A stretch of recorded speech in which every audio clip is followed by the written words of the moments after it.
This is reposted. Mr. Keller, there is an argument out there that nobody ever truly chooses freely to do anything, that we're all puppets of forces beyond our control. It comes from an article, The Clockwork Universe, Is Free Will an Illusion? In The Independent. Here's your quote. Suppose you find yourself feeling moderately hungry one afternoon, so you walk to the fruit bowl in your kitchen. You see one apple and one banana. As it happens, you choose the banana, but it seems absolutely obvious that you were free to choose the apple or the banana or both. Instead, that's free will. You were to rewind the tape of world history to the instant just before you made your decision. With everything in the universe exactly the same, you'd been able to make a different decision. That seems perfectly obvious, right? It seems that way, yeah.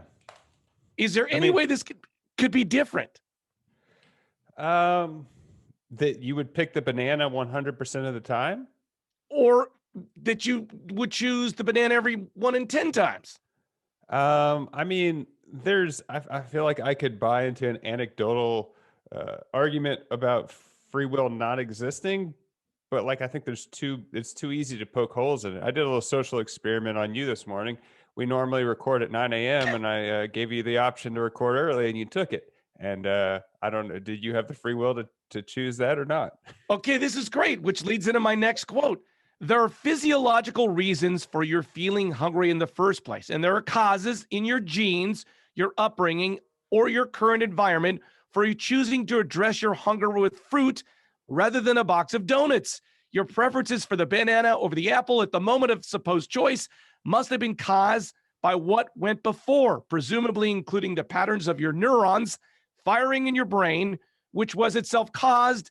And so back in the unbroken chain to your birth, the meeting of your parents, their births, and eventually the birth of the cosmos. To me, this sounds ridiculous, but there is a point to be made that there is a chain of events that lead you to exactly where you are, and maybe you're not choosing them. They're already chosen for you by who you are as a whole. Okay. Are you presenting an argument that you don't buy into?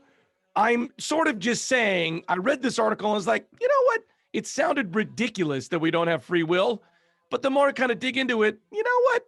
Maybe there is some, I don't know if there's some we're not playing in some game run by an alien in a different universe, but there is some idea that we already have made our decisions. They're already made for us. Yeah, I mean, I think the deck gets stacked to some extent. Yes. Like you were saying, it's like this happened, this happened. The second quote you start off with was you have physiological reasons for choosing, which maybe I'm splitting hairs a little bit. Like I think, yeah, you have a physiological draw, but I think a lot of it's mental. I heard a stat that is unsubstantiated, but 80% of eating is based on boredom. Like people rarely say I physiologically need to eat right now, so I'm going to. It's more of like the idea of it, or there's emotion tied to it, or whatever. So that's interesting. One thing I thought was really compelling in this thing you sent me against the case of it is says it would be difficult to hate other people. How can you hate someone you don't blame for their actions? Like if you fully buy into the lack of free will, then nothing can be anyone's fault because it was a foregone conclusion. Yeah, that's the reason I feel like I continued down the rabbit hole with this article, because I was like, well, this is just a mental exercise. Who cares? But then it makes this argument, and which leads us to people being put in prison, right? If you're raised in a home with a single mom in a gang, you get molested, all of the things that could happen in your life that are predetermined before you're even age 4, then you're already predetermined in theory to not be that great of a person and become a criminal, and then you're in jail. And so should we blame people that are raised in a bad system for the product of their environment? That's the whole point of this. Right. Well, I mean, again, I think I'm going to go back to the deck is stacked against you, because we do hear instances of people who came from nothing and overcome being molested, overcome watching their parents be murdered. You're more likely to not do that. I mean, I think predestination, the first time I ever heard it was in the context of religion, which I think is interesting because there's a sect of Christianity is like, well, there's predestination. It's like you've already been chosen and you don't have the choice, which I don't buy into. But I think that's another interesting avenue. There's this point in the article where the author's talking about in the quiet of the morning before his kids wake up that he's drinking a cup of coffee. And then the intention pops up in his head that he should take a shower now. Where does that come from? Where does it come from that you're sitting, it's quiet, you know what, I got to start the day, I got to get in the shower. He also says like you're agonizing over a decision of whether to go to a relative's funeral. You're kind of going back and forth on this. And you might go, you might not go. But he's essentially saying these are just decisions that are already made, and you're a sort of a spectator of the decision process in your own brain. Yeah, a shower is a really interesting concept that I haven't really ever thought of. Physiologically, we don't need to shower every day, but I think culturally, it's something we do. And I feel like I'm predestined to want to take a shower every day or 5 days a week or like whatever it is. You definitely don't need to. So that's interesting. That is definitely your parents showered every day. Their parents' like luxury was having a bathroom or whenever it started. So there are things that you just kind of get pre-programmed into you.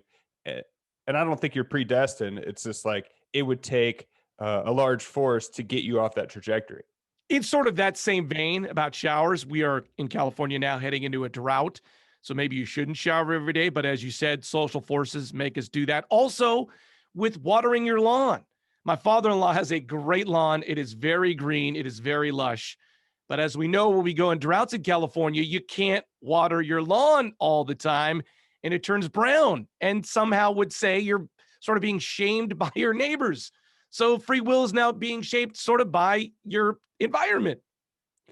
Yeah, I think maybe it comes down to it, your free will is so much in that like you're willing to go against the grain or like you're willing to make yourself uncomfortable. Like you're going to take the path of least resistance. And that's why it feels like you don't have free will when you look at in the context of eating the banana or watering your yard or taking a shower. It's like most people don't like being uncomfortable, and we have a groove that was built for us from our ancestors or whatever you want to call it, society, that you're gonna fall in that groove, and it's gonna take a special force to be like, no, I'm gonna turn hard right here as opposed to stay in this nice smooth area.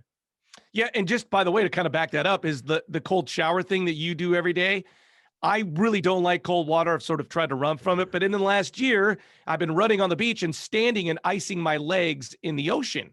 And I've actually gotten used to the point now, like I like standing in cold water in the ocean, but I'm predisposed to not like it. Yeah, because it's a shock and it's uncomfortable. And then when you do the cold shower after 3 seconds, it feels fine. So, can I just take this to one higher level of ridiculousness? There is another theory out there that we are part of some large board game. I'm being serious, that some other being is like playing us as a game. Like we're pawns in a game of somebody else. And there's gazillions of these games going on by a force or alien or whatever you want to call it in a dystopian universe. Do you subscribe to that in any way? I mean, that's the premise of Orson Scott Card's book, Ender's Game. I don't know if you've read that or watched it. Yeah. I mean, I've definitely gone down that rabbit hole thinking about it, but it's not something that I think there, whether it's true or not, I think throwing it up to the universe and being like, well, I couldn't make a decision anyway. Someone else is controlling me. I think that's a cop out and taking responsibility of whatever you're doing. Just as like a general life position, I can't say, even if I don't have even if I don't have free will, I'm going to tell myself I do to make myself feel like a more productive human. I like how he closes this article. It says, in our utter exposure to forces beyond our control, we might all be in the same boat, clinging on for our lives, adrift on the storm-tossed ocean of luck. Yeah. Well, if you're Kate Winslet and you want to let Jack go into the ocean on the boat of life that we're on, reach out, share the show with a friend, say, hey, I got this cool podcast. It's called Reposted. Check it out. It's on Facebook, Twitter, Instagram at Reposted Podcast. I'm Andrew Keller for the Titanic saying thanks for stopping by.